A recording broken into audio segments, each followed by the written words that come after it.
episode 36 of Karlene's Anime Corner, a St. Johns County Public Library podcast.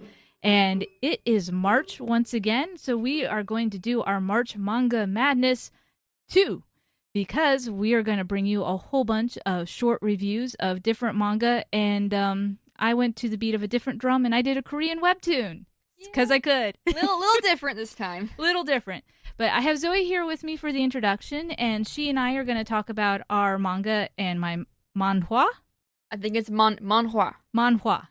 It's like Pokemon. Manhwa. Manhwa. Anyway, Korean comic. Then you'll probably hear, of course, like last year, the Little Chimes and various other library staff giving me their short reviews of their manga. Do you read a lot of manga, or is this not a regular thing for you? It depends on how available a lot of it is, because I'm usually limited to what's you can find at the library or what I can find online.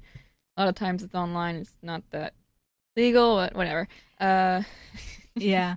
Well, and I have to admit, the library, I'm the one who buys some of it for the library. Some of the branches buy their own manga series using different sources.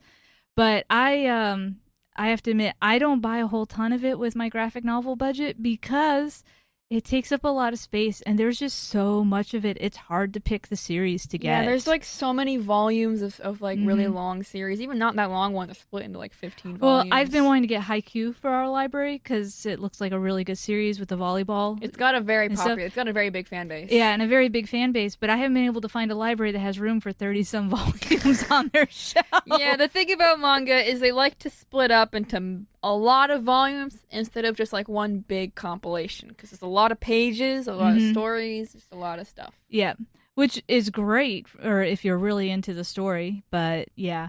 Now there are shorter manga series, because there's like Cells at Work, which is only 6 volumes. I like that one. That is a fun one. It's really cute. And that one we do have at our library. Now, just to let everybody know, everything we're reviewing right now is going to be available for checkout through our library.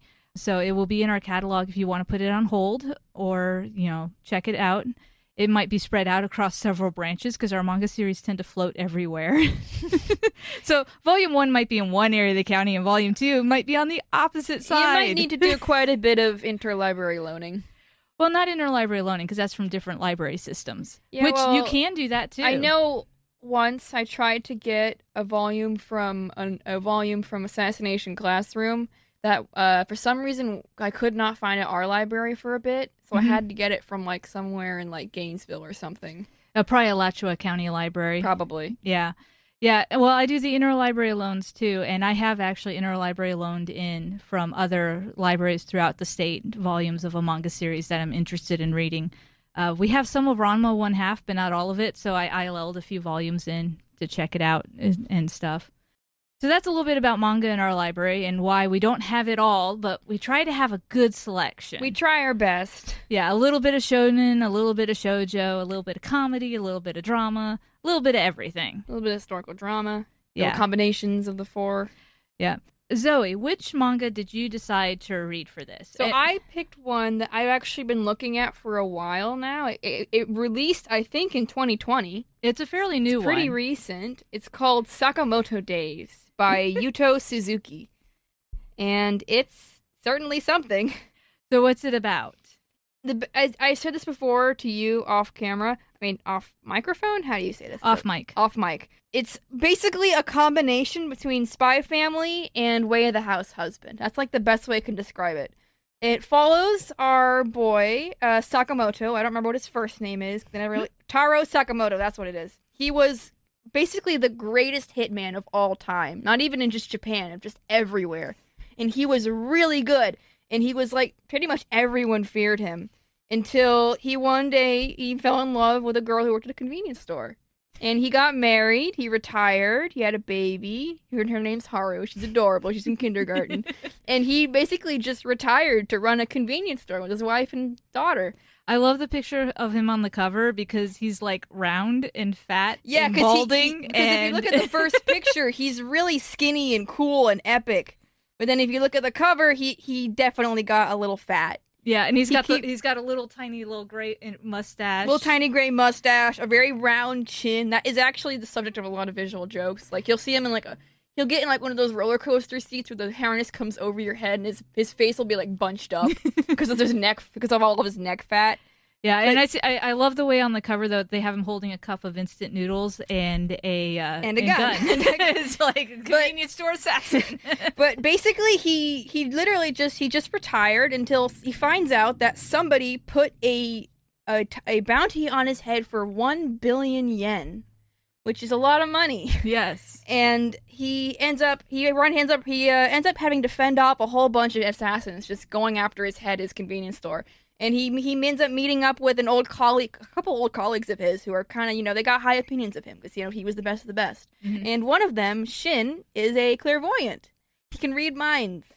So this is where the spy family aspect comes in. He's a little blonde kid. He's in his late mid-20s, I think. He used to work with him for a bit, and he did initially get sent to try and kill him, but after he failed like twice, he was like, you know what? Nah. And he also saw how nice his wife and kid were and was like, you know what? I'm going to help you protect them. And he's really nice. He can read minds, so it's very helpful to keeping his family safe and stuff. And he's also kind of dumb. He's like the kind of character who like is constantly like going like, whoa, you could do that, Mr. Sakamoto? That kind of character. Okay. He's very eager. So I was going to ask you if you enjoyed Volume 1 enough to read more of the series, but since you walked up and told me, yeah, I actually read 2 volumes, I'm going to take that as a yes. Yeah, because a lot happens in Volume 1, so I had to like kind of go forward, and it left on a pretty bad cliffhanger. But also, there's a third character that I want to mention I forgot to. I'm going to try my best to say her name because she is Chinese. Lu Xiaotong. She's the daughter of a triad family of these really crazy, like, rich Tai Chi masters. And she initially runs into them while Sakamoto and Shin are shopping for fried pork buns. And she crushes their fried pork bun bag while being chased by these horrifying hitmen dudes who, like, cut people's heads off and sketch them for fun. Because they do that. Because it's just... Because and of course, it's a manga with assassins. Because why not? And she's just kind of going along with it. She ends up... Because the thing is, both her and Shin end up accidentally working at the convenience store as well. What did you think of the art? Because that's an important part of manga. Oh, the art looks really good. Like, the action is great. I love the facial expressions.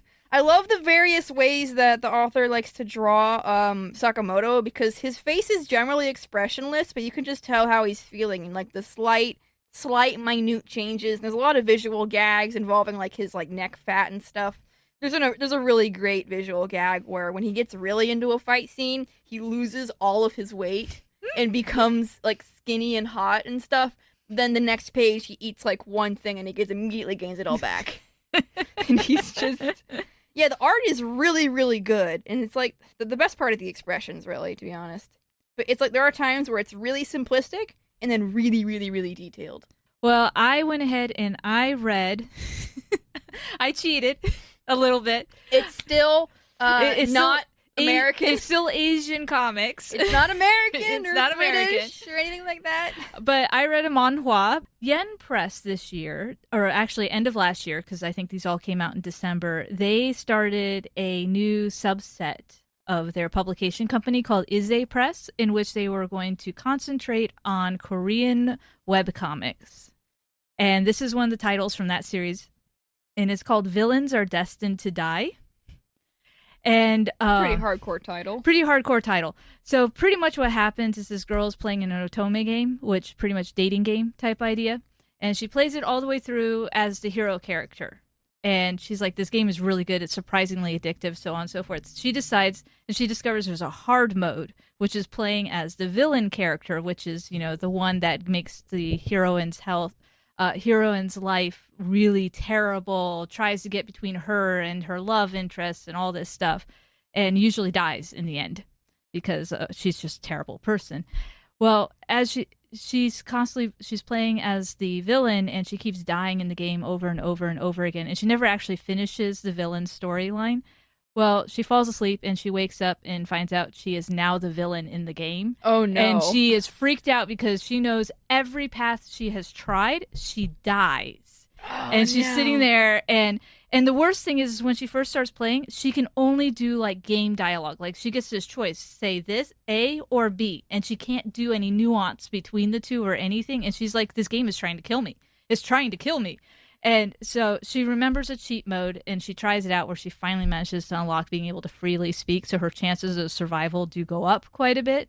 One of the things I really kind of liked about this series is that, or at least this one book, is that the main character, the girl who plays the villain, the family dynamics that she comes into are fascinating, and they quickly show you that yes, the character that she has taken over has some terrible attitudes and stuff like that, but as you're reading you discover why, and it's kind of like, okay, now I understand why she's kind of twisted and weird and so on.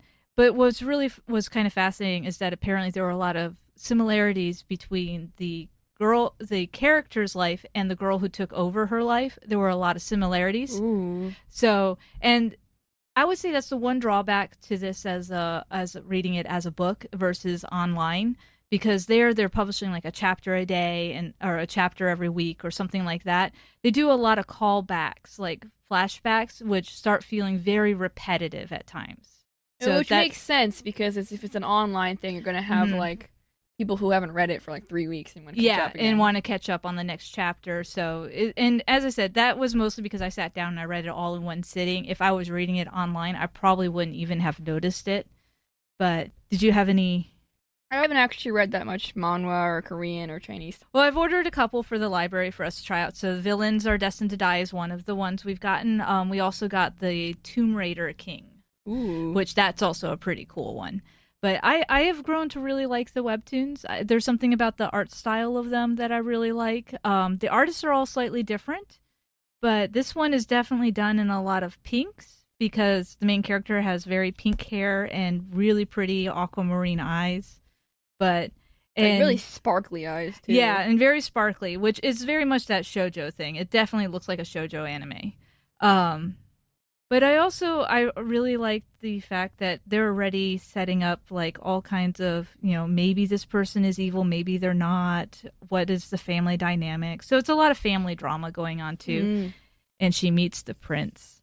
And the prince nearly kills her because he's slightly insane. Oh, no. And you're like, okay, but is he insane because everybody's making him be insane? And is he actually really a nice guy? And they're going to get together? And yeah, that's how it kind of ends a little bit. So I can't wait for the second volume to find out more about these characters. Because her stepbrothers, because she's not officially a blood relative of her family, which is part of her problems, her stepbrothers, one of them always acts nice, but she's like, oh, he's really cruel and I don't dare believe a word he says. And the other one is really mean to her, but he actually might be more on her side. So it's kind of like, yeah, it's a lot of figuring out the relationships. It's just a lot of just really complex rich people family dynamics, I guess. Yes, a lot of that, which is also really similar to her real life. So she's like pulling in her real life experience to survive the situation and try and get out of it without dying. Yay! So now you and I are going to take a break, and I'm going to drop in a bunch of my staff reviews here of people I've tracked down and hounded into reading a manga. So I am now here at a different time, different location, and with different people to talk about more manga. So Mr. Keith is here and Miss Alex, and they each read volume 1 of a manga, and we are now going to talk about it. And I did a bonus because I cheated last time and I actually read a Korean comic, so I'm going to go ahead and review a manga as well with them to make this a very full episode. So do you guys real quick want to tell me what you read for this? Yes, I read the first volume of Keep Your Hands Off Aizuken. And what did you read, Miss Alex? I read the first volume of Spy Family. Oh, fun. So both manga that have very, very, very popular anime made from them. Yep. And I read one that doesn't have an anime, but has a video game. I read the Animal Crossing Deserted Island Diary. Mr. Keith, what made you choose your manga? I had seen how popular the anime is. I'd seen memes. I've seen really funny video clips. I knew it was very popular, considered very, very funny. And I knew we had it in the library, so I decided to check it out. Because my one requirement is all of these need to be in our library. Yes, so I that's what drew me to it initially. So tell us a little bit about the story, art, what you liked and didn't like. So the story is three high school girls join forces to create an anime.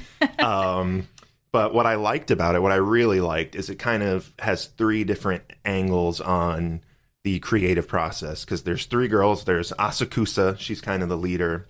She is like super energetic, super duper creative, but kind of lacks focus, lacks some vision.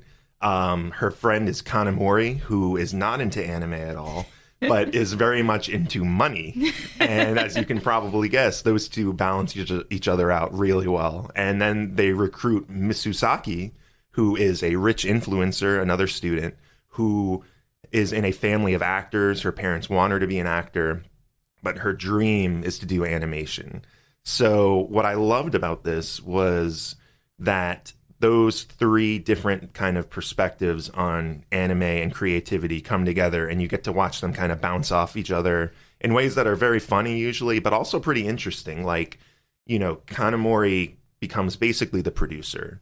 And in a lot of fiction, when there's producers, they're usually like greedy and money hungry, which she kind of is, but she's there also to give them like perspective and give them kind of keep things on the track, you know? Yeah, I seem to remember that because Miss Alex and I watched the first 3 episodes of the anime a while ago, and she was the one who was like, okay, enough daydreaming. We actually have to make something now. Exactly. So the first, you know, I read the first volume, and this arc basically ends with them making kind of their pitch reel to the school council to get funding. And she keeps them on track because their dream, you know, Asakusa's like, oh my gosh, we can make this 10-minute short film and it's going to be awesome. And Kanamori's like, no, we need to save money by like, you know, let's reuse this animation. Let's cut a frame here, cut a frame there, cut it down. And, you know, we don't need a story. We just kind of need a sizzle reel, you know, to get that money. And I thought that was really cool. And it's also not just with the money versus animation thing, but the two approaches to animation. So Asakusa is more of like a designer. She loves like designing like tanks, spaceships. You know, you say the word tank and she immediately envisions this thing with all like the specifications, you know, like this many meters long, you know, this type of barrel, blah, blah, blah. Wow. And Mizusaki loves animation. So she is not interested at all in these like crazy designs. She just wants to like draw people in motion. She's more interested in how they move. Exactly. Motion is her thing.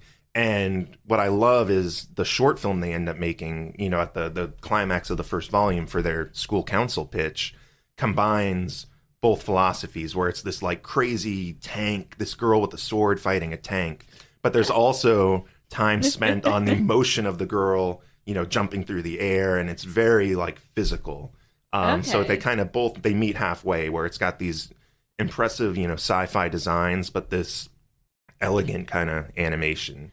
So does the cool. art of the graphic novel do a good job conveying their anime? It does, but I also think this is why it was so popular as an anime, because they're making an anime. Yeah. So I think it would gain even more in motion. From the visuals. Yeah, in animated motion. So I can see why it made such an easy transition to animation, for sure. So, and on the cover there, I noticed it has, you know, keep your hands off Isaacan in big yellow letters, and then it has the three girls. Yes, and do you think the cover would cause people to know what the series is about? No, and honestly, when I saw the title and I knew it was popular, this is the last thing I would have guessed it was about. I thought maybe Aizukin was like the name of one of the girls and they're like being protective of her or something. But Aizukin is the name of their club, because what's funny is, you know, there's already an anime club at their school, and Misusaki's parents forbid her from entering the club. So they're like, we need to make a new club. So they call it Aizukin, which they don't directly translate, but it's like, I think it's like film. It's basically like film club or like motion picture club.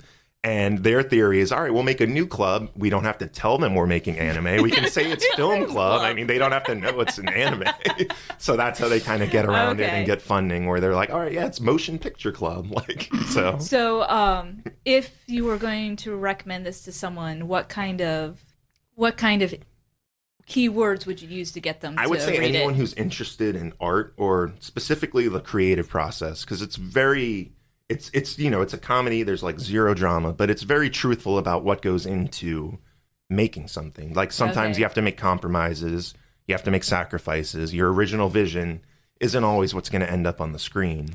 which, as they call it in the film business, it gets on the cutting room Exactly, floor. exactly. So it keeps, a really funny, lighthearted tone, but I do think it has interesting things to say about what it means to create something and to make art. So I would say anyone who's interested in the creative process, whether it's anime, manga, anything, it's very interesting. And Miss Alex and I would definitely recommend the anime. Oh, yeah. Yes, I plan on so watching good. it. I plan on watching it next. Yeah. So. The episode I stopped watching on, because it's one of those series I really need to pick up again, they had just unearthed all this old animation equipment, and they were going through how anime used to be made by hand. Really? And I was Okay. like, oh, I am so into this, because I love watching old animated Yeah. stuff being made. So, yeah, I think they actually, one of the first things they animate is they find old, 70s drawing equipment, and there's this windmill, and they're like, well, you know what, this isn't quite right. And Yeah, so that was the last episode I they watched. kind of when they were add on fixing their it. twist to the windmill, and that Yeah. just starts them on their journey. So Wow. it was very cool. I really recommend it. Love that. Great. Yeah. So, Miss Alex, yours is also based on a very popular anime, which just got a second season fairly recently. Oh. Yeah, I need to watch that. I've been waiting for it It's to get so good. finished. Yeah, I know. Yeah. Yes, Oh, okay. Yes, if you ever have a chance to watch this anime, I highly recommend it. You Yes, would enjoy it. I would watched like to. I watched the whole first season in 2 days. Oh, wow. Yeah. Okay. Yeah, I couldn't stop watching. I didn't mean to. Oh, that's So funny. you read Spy Family, and so what did you think of the story and the artwork of this? So I really enjoyed it. I didn't know much about it going in, since you're kind of my go-to for picking You these asked out. me for a manga to read, and I was like, here. Yes. Well, because you know what I like and you know what I'm into, and you just do an amazing job picking out things for me to read. So I really enjoy it. It's like I have my own personal assistant picking out manga for me. So Spy Family was a little over the top in some ways. Yep. It was funny. It was adorable, especially the little girl. Yes. And I really enjoyed the artwork as well. The panels are all really different from page to page. And I don't know, it does a good job of showing the drama and the emotion. Because, so long story short, there's a spy, there's an assassin, and there's a telepath, and they form over the course of the manga like this little family, and they're weird, and it's a little dysfunctional, I think but they work. From watching the anime, I think the least weird one is probably the spy. Yes. Yeah, he's kind of the Yes. straight man compared Yeah. to the Yes. other two. Yeah. Yeah, but he's got his struggles, his internal struggles as a spy and being very serious. And I love the little girl, especially. Her name is Anya, and she is the telepath. So she's just this little girl interpreting all of the thoughts of these adults around her and just the things that happen as a result. So I think it's hilarious that they end up having to form this family, each of them for their own reasons, and they just work. Yeah. So if you were browsing for this on the shelf, was there anything about the cover that would have grabbed you at all, or? Not necessarily, because the cover is a little bit boring, to be honest. It's very very plain. It's it fairly is. monochromatic. It in many is. ways. It Like, almost it looks looks serious too. Yes. You would think it's a drama almost. Exactly. From that Now, cover. I did Yeah. hear the second season of the anime gets more serious, so Okay. maybe A little it's headed bit. that drama way. Yeah. But yeah, that is a Okay. very serious cover. Yeah, and it's called Spy Family, but there's just the one spy, the Twilight, on the cover of it. He's sitting in a very serious office chair or something with a newspaper, and that's pretty much it. And angry, serious eyes. Yeah, Yes. and he's holding Yes, a gun, and he's Yeah, 'cause just Very intense, Really, the yeah. only color in the whole thing is he has a dark red tie on. Yeah. But the rest of it's like this bluish green, black, gray. It all just So- kind of goes. And yeah, there's nothing that would jump out at me if I were looking at it on the shelf. But I'm glad I ended up reading it because the inside is very different from the cover. I find it fascinating sometimes what they choose to put on the covers of manga, which is why I'm Yeah. kind of focusing on that a little bit, because that's what gets people to pick it up. Yeah. Yeah. But and you're right, Spy Family, it looks like a very serious, you're going in for spies. Mm-hmm. And And that's not what this is about. No. I mean, No, not there at all. is some Yeah. spy stuff in it, yes, but It's more about the them, family, The family dynamic. how they come together, and all of that. So, and there's action. Oh yeah. I enjoyed the action, but it's just not at all represented on the cover, which is kind of sad because we definitely do judge a book by its cover. Yeah, that's one of the reasons why a lot of the classics, like literature from when I was a kid, they're being republished with completely different covers now. Yeah, to get a new audience, and I understand that. Yeah, which I have to admit, a part of me is like, oh, I miss the old cover, but then there's a part of me that's like, yeah, but it looks like a brand new book now, so somebody will actually check it out. Yeah, it's hopefully more enticing to younger people. Because the 80s aesthetic is not 2010's aesthetic. No. Oh, the 80s. Do you have any other thoughts or comments? Like, what kind of person do you think would enjoy reading this? I honestly, I think a wide range of people would probably enjoy Spy Family, because you've got that spy element, you've got the female assassin, it's got the like kind of cutesy little girl dynamic in there too. Some of it is kind of silly, like they have to go to this school to get the little girl into it as a part of the spy's mission. And one of he's not the headmaster, but one of the the board who's like approving students. Exactly. I remember him. He's a little crazy. Yeah, he's so over the top and obsessed with like elegance. Elegante. Yeah, I remember the anime. Yes. Yeah, elegante. Yep.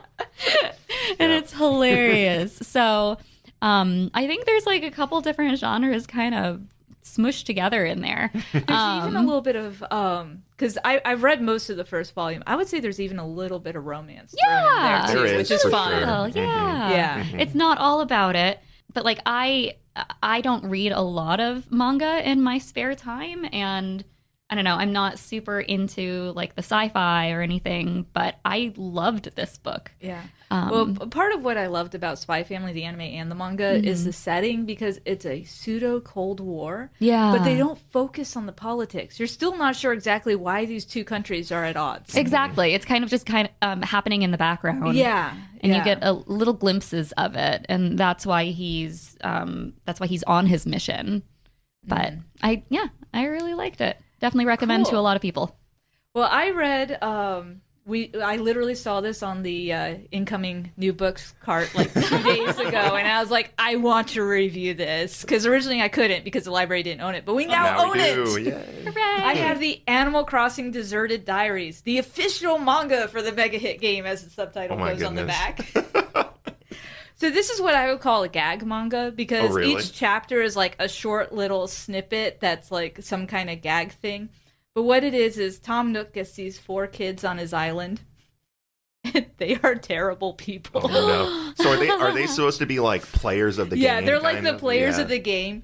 But I wish I had written down all their names. But you have pretty much like the Instagram money princess girl. Influencer type who shows up, and she's like, what do you mean this is a deserted island? She has a temper tantrum because her first thing is she wants a dinner at a fancy hotel, and there's nothing. There's nothing on the island. Yeah. Then you have the kid that's like always asleep, but he talks through snot bubbles. Okay. And like there's one panel where they're swimming, and he like creates a lifesaver out of a snot bubble. Ooh. And Tom Nook is just freaking. I would freak too. What I love is this entire thing is Tom Nook freaking out about these guys. Okay, so they make Tom Nook kind of the central he's character. He's like the straight man to everybody's like craziness. Okay, that sounds cute. Awesome.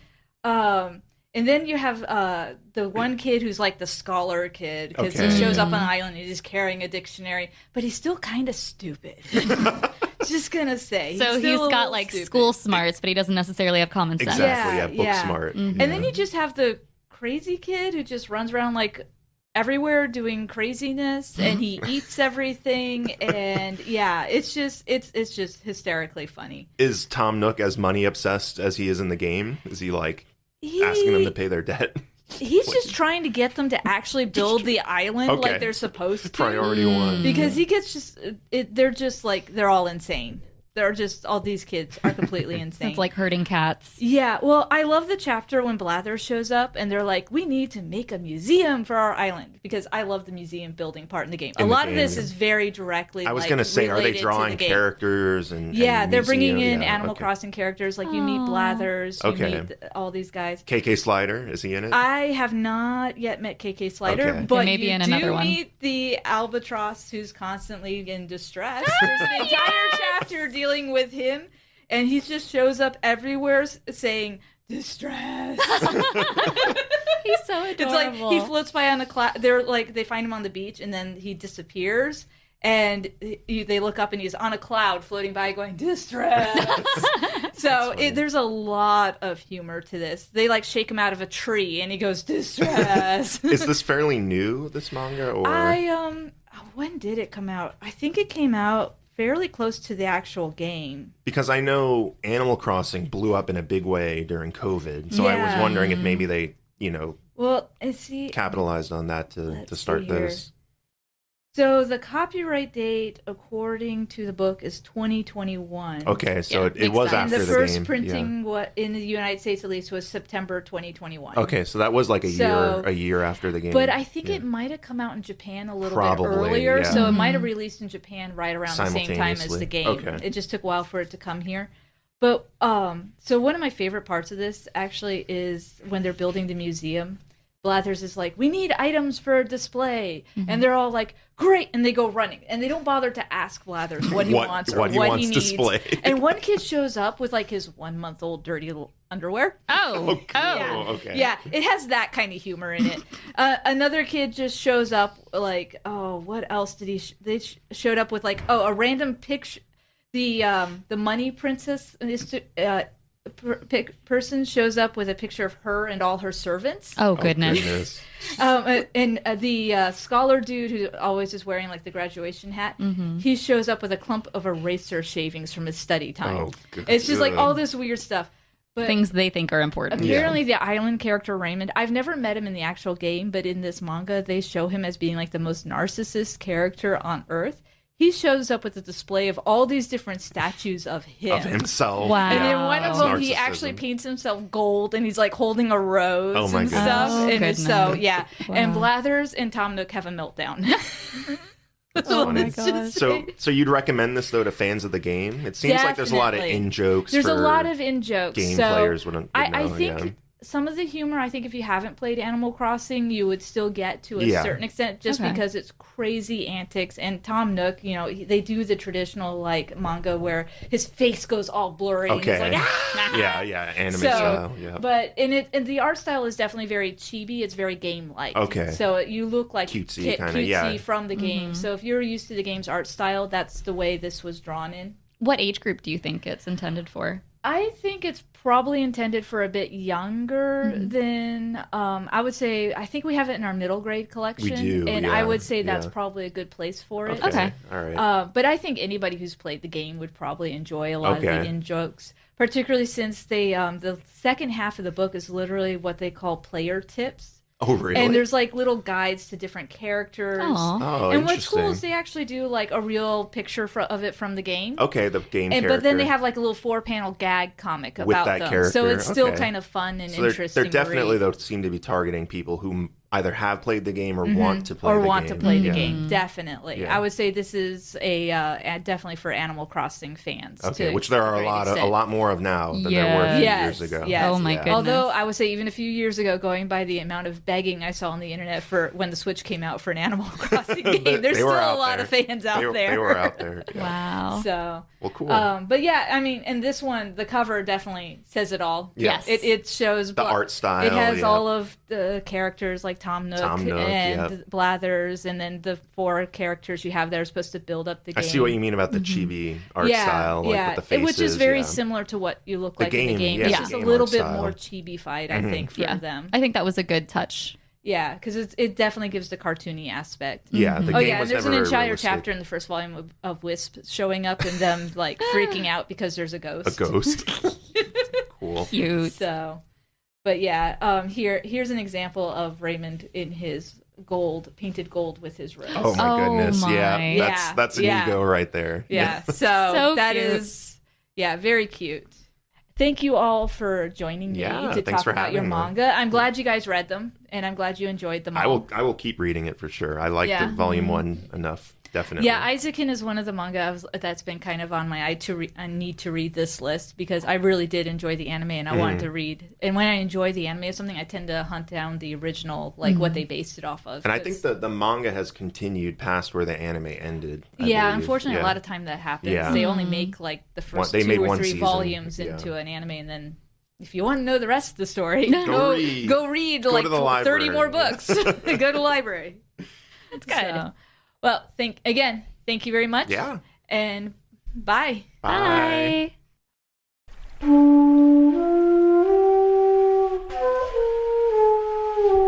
Well, Zoe, thank you for joining me today to talk about manga and manhwa. Glad to be here.